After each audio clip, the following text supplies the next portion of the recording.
नमस्कार साथियों, कैसे हैं आप सब। Very very good morning, good morning, good morning. उठ जाएगा भैया।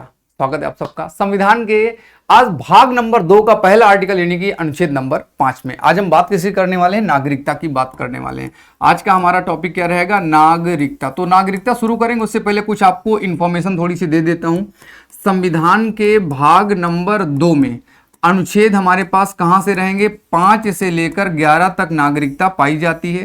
यानी कि 5, 6, 7, 8, 9, 10, 11 ये आर्टिकल सातों हमें करने हैं। इसके अलावा नागरिकता कहां से ली गई है, तो हमारे देश में ब्रिटेन से नागरिकता का एकल नागरिकता वाला सिस्टम लिया गया, एकहरी नागरिकता, एकहरी नागरिकता, सिंगल सिटीजनशिप, एकल नागरिकता का सिस्टम लिया गया। यानी कि हमारे देश में आप केरल के नागरिक नहीं बोल सकते, आप बोलोगे हम इंडियन हैं। हमारे पासपोर्ट में भी लिखा रहेगा कि हम भारत गण राज्य के नागरिक हैं, दूसरा और कुछ लिखा हुआ वहां पे मिलने वाला आपको नहीं है। हमारे पासपोर्ट में भी पूरे देश के जितने लोग हैं सबकी नागरिकता रहेगी। अमेरिका वगैरह में क्या, वहां लोग अमेरिका का भी नागरिक बोलते हैं, यूएसए का भी नागरिक बोलते हैं, दोहरी नागरिकता होती है। अपने यहाँ ऐसा कोई सिस्टम नहीं है। आप भारत के नागरिक हो तो भारत के ही नागरिक रहोगे, दूसरे देश के आप नागरिक हुए तो हमारे देश की नागरिकता छिन जाएगी। तो ऐसे बहुत से पॉइंट्स आपको सीखने को मिलेंगे। आइए शुरू करते हैं संविधान का आर्टिकल नंबर 5।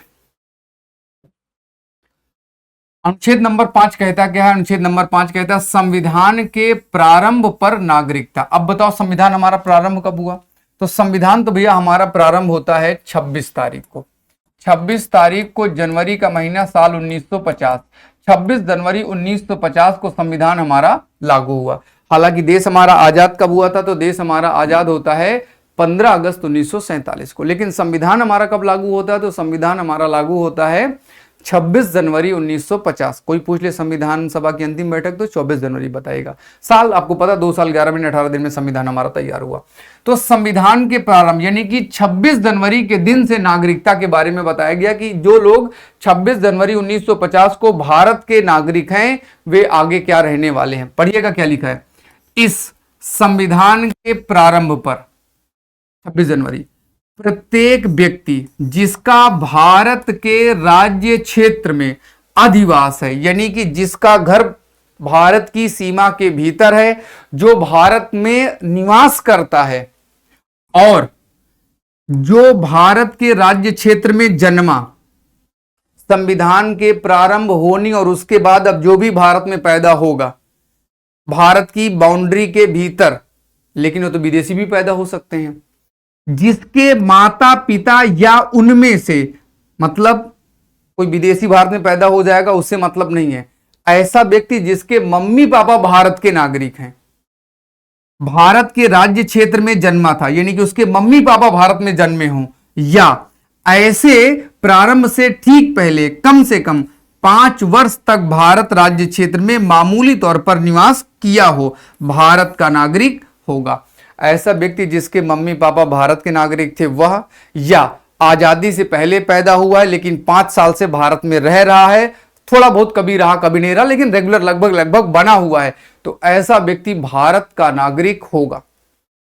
जो भारत के क्षेत्र में जन्मा हो, संविधान लागू होने के बाद भाई हम सब जन्मे ही हैं, जिसके माता पिता में से कोई भारत में जन्मा था, हमारे मम्मी पापा भारत में जन्मे, हम भी भारत में जन्मे, ऐसे प्रारंभ से ठीक पहले 5 साल तक भारत में रहा है, वो भारत का नागरिक होगा। अच्छा, अगर मैं आपसे कहूं कि इसे क्या पढ़ेंगे, ये क्या लिखा हुआ है, तो आप कहोगे गा लिखा, मैं कह रहा हूं सी लिखा, गा लिखा, ठीक है, पढ़ेंगे क्या। इसको पढ़ते हैं संविधान का आर्टिकल नंबर 5 परंतु गा। क्या पढ़ेंगे, आर्टिकल 5 परंतु गा। इंग्लिश में पढ़ेंगे आर्टिकल 5 क्लॉज सी। ये है आपका ए, ये है बी, ये है सी। आर्टिकल 5 ए बी सी, इनको क्लॉज के रूप में पढ़ा जाता है। किसके रूप में पढ़ा जाता है, क्लॉज के रूप में पढ़ा जाता है कि जो भी लोग भारत में, जिनके मम्मी पापा जन्मे थे, जो भारत में रह रहा, वो सब लोग क्या रहेंगे, भारत के नागरिक होने वाले हैं। तो बस इस आर्टिकल में तो इतनी सी बात है, लेकिन अब आगे आप जैसे जैसे बढ़ेंगे वैसे वैसे चीजें थोड़ी सी कठिन होंगी। और इसके लिए अभी यहां पर जैसे आपके दिमाग में आ रहा होगा अधिनियम 1955, तो अधिनियम 1955 आपको मैं अंतिम आर्टिकल में पढ़ाऊंगा, जहां पर बताया गया है कि नागरिकता से संबंधित संविधान में या अन्य जगहों पर संशोधन कौन कर सकता है, इसके लिए नियम कौन बना सकता है, तो उसके लिए आर्टिकल 11 है, तो वहां पर हम अधिनियम 1955 पढ़ लेंगे। अभी इस आर्टिकल 5 में बस इतनी बात कही गई है, आर्टिकल 5 का क्लॉज का, क्लॉज खा, क्लॉज गा, बस 3 ही है। इन्हीं को हम लोग पढ़ते हैं। और हाँ, कल सुबह एग्जैक्ट 7 बजे आपके लिए तैयार रहेगा संविधान का आर्टिकल नंबर 6। और हाँ, ये पूरी सीरीज है, हम लोग अनुच्छेद नंबर 1 से 395 तक चलेंगे। वीडियो पसंद आया तो कमेंट करें, लाइक करें। बहुत बहुत धन्यवाद।